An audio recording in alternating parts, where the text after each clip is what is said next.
Dominoes, Level 2. Emma by Jane Austen. Text adaptation by Barbara Mackay. Read by Danica Fairman, Candida Gubbins, Joe Hall, Sarah Markland, Roger May, Francis Middleditch, Willow Nash, Chris Rowe, William Rycroft, David Shaw Parker, and Mandy Weston. Published and copyright Oxford University Press 2010. Chapter 1. Emma is interested in Harriet.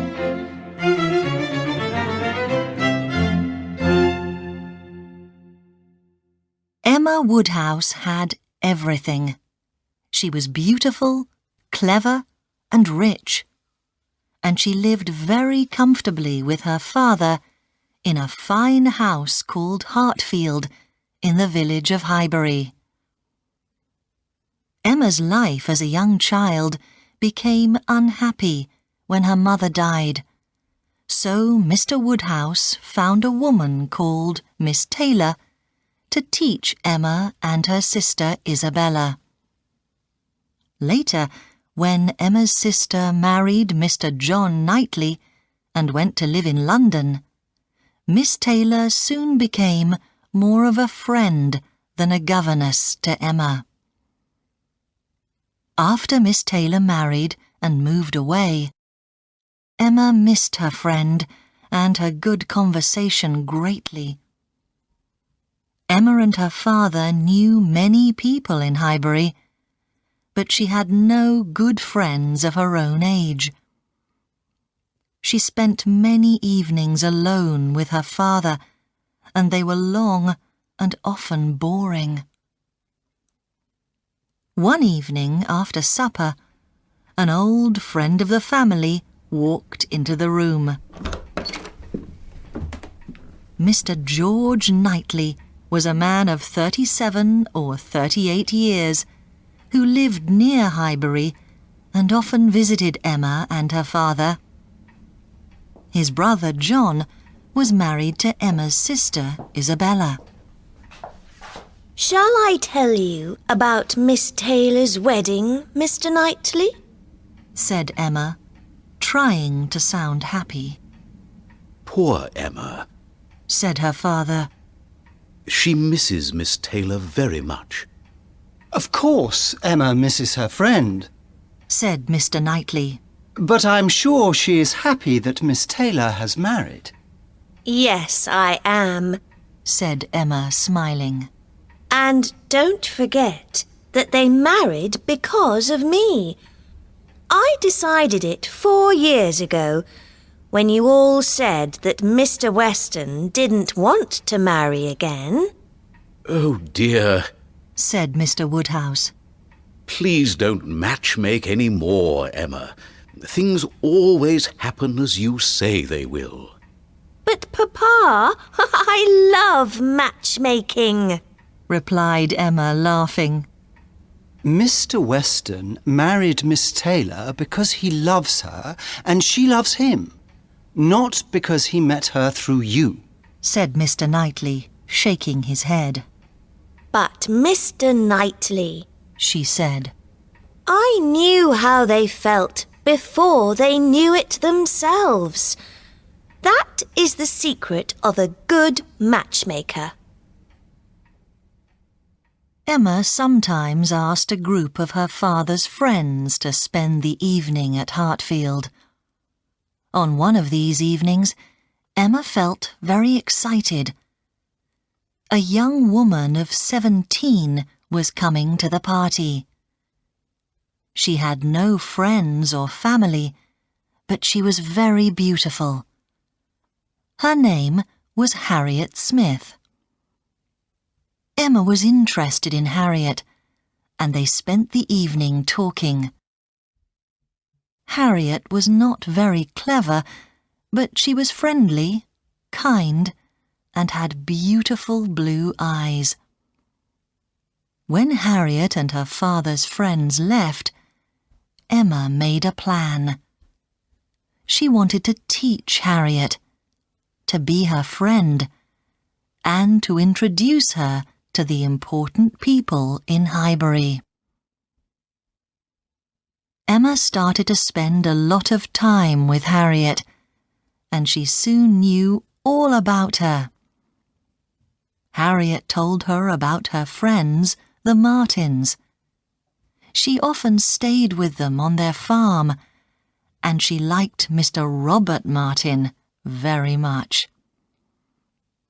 One day, while the young women were out walking, they met Mr. Martin. Emma saw at once that Harriet liked him a lot, and she was very unhappy about it. A farmer was not the right husband for beautiful Harriet. Emma decided to be Harriet's matchmaker.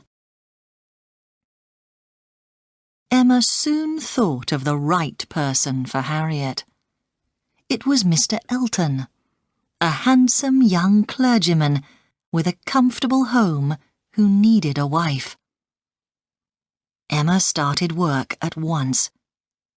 She spoke to Harriet about Mr. Elton and to Mr. Elton about Harriet, and planned lots of ways for them to meet.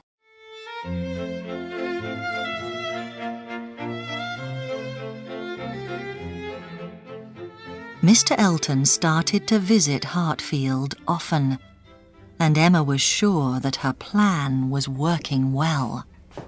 I see that you have taught Miss Smith a lot and have helped her to become a much better person, Mr. Elton told Emma one day. Oh, no, Said Emma, smiling. Harriet has always been kind and beautiful. I have done very little. You are always right, Emma. Replied Mr. Elton warmly. Emma was sure that he spoke with love in his eyes, and at once she thought of a new plan. Would you like me to paint your picture, Harriet? Emma asked one day in front of Mr. Elton. Harriet was unsure, but Mr. Elton thought that it was a wonderful plan. Emma began at once. She was a good painter, and soon finished a fine picture. Do you think that it is a nice picture, Mr. Elton? Asked Emma, smiling. It is the best picture I have ever seen. It is quite beautiful. You are a very clever painter, Emma, Said Mr. Elton. I shall take it to London for a frame at once. He is very handsome and just right for Harriet. Emma thought to herself. But I find him boring.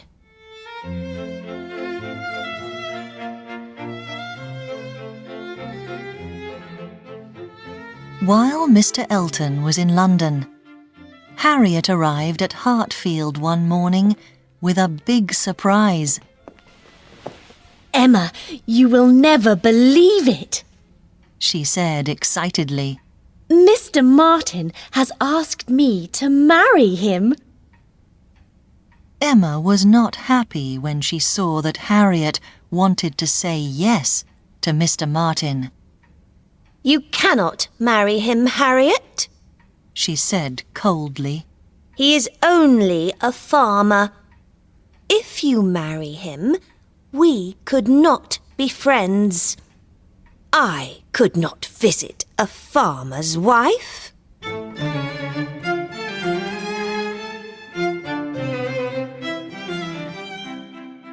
Poor Harriet! She did what Emma told her and wrote to Mr. Martin to say no, but she was very unhappy. Another person was also unhappy when he heard the news. Mr. Knightley knew Mr. Martin well and liked him a lot. He was very angry when Emma told him Harriet's answer. Did you tell Harriet not to marry him, Emma? He asked. Yes, I did. Replied Emma, smiling sweetly. But Mr. Martin is a kind, intelligent man. He has a fine home and farm, and Harriet was lucky that he liked her. Harriet has no family, and she couldn't find a better husband. You have been no friend to Harriet, Emma, he said crossly. Emma did not like Mr. Knightley to be angry with her, but she was sure that she was right. You are wrong, Mr. Knightley, she said. Harriet can marry someone much better than Mr. Martin. Mr. Knightley got up quickly and walked to the door. Good morning to you, he said coldly, and left.